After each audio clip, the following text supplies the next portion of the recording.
It's morning. Time for Gail Milstein to call her son Sam to the kitchen for his pills. Sam has attention deficit hyperactivity disorder, ADHD. The medication he takes is just part of his treatment, but a very important part. I've realized that it helps me a lot and that it helps me get done what I have to get done and stay out of trouble. And before finding the right treatment, Sam was getting in trouble. The things that we found with him were challenges were focus and staying on task and impulse control. That's typical of many children with ADHD, but not all.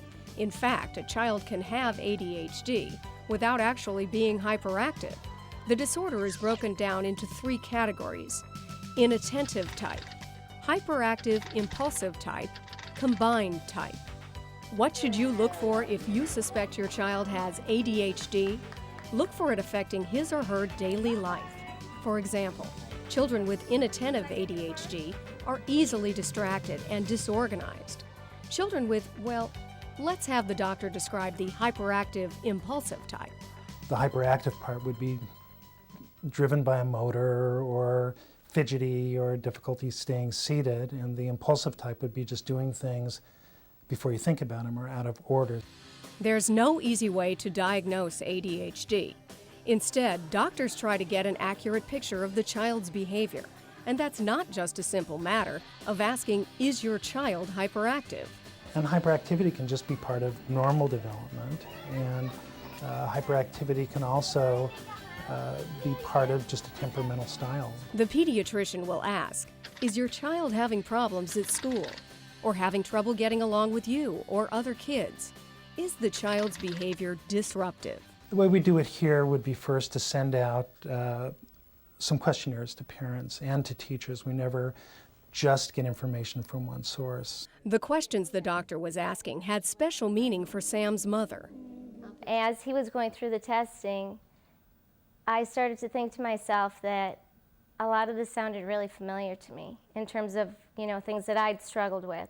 It turned out Gail had ADHD, which is not terribly surprising considering the disorder is inheritable. Here's a statistic. If a parent had ADHD, there's almost a 50% chance that one of the children will have it too.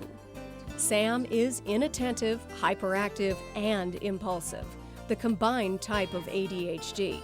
Pediatrician Michael Reif is following the 7th grader's case carefully, making sure his treatment is working. We're thinking about switching medication, right? Yeah. So tell me about how that's going. Well, at first it kind of made me a little drowsy, but it helped me sleep so much better. Finding the right medication is a process of trial and error. Studies have shown the drugs are safe, but the truth is, putting your child on daily medication is a decision that is not made lightly. And when you make a decision to medicate a child, you have to look at the facts and trust them and trust the doctors. Doctors believe ADHD happens partly because some children don't produce enough brain chemicals called neurotransmitters. The medication Sam takes stimulates production of these chemicals. That helps the physical part of his condition. But there's more to it than that. It's really both physical and psychological. The way we look at it would be more like a biobehavioral disorder or biopsychosocial disorder. So treatment often includes behavioral modification along with the pills. That means doing things to help your child succeed. Things like giving simple instructions, rewarding positive behavior, setting reachable goals, and organizing life at home. Sam, tomorrow, I have to pick you up early from school. Gail keeps a detailed calendar, which helps her and Sam keep track of their lives.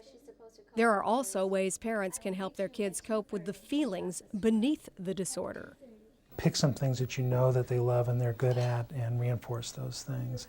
Dr. Reif is working closely with Sam's school, a very important part of treating ADHD.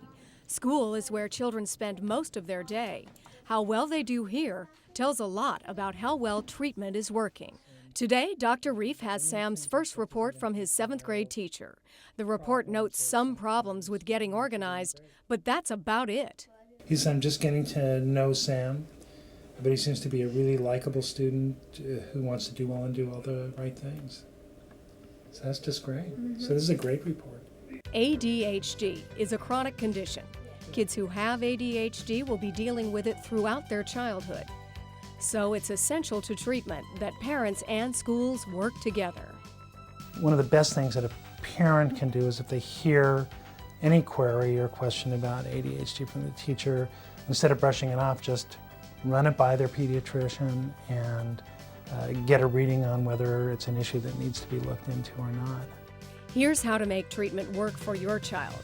Pick some targets, maybe listening better, being more responsible, getting along better with siblings, the kinds of things that are so important to a child's daily life, and then track the progress.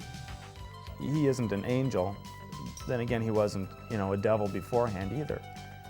But it does take the edge off a little bit where you can just sort of connect with him a little more. The true goal of treatment is to get children with ADHD functioning and feeling better about themselves, like Sam is now.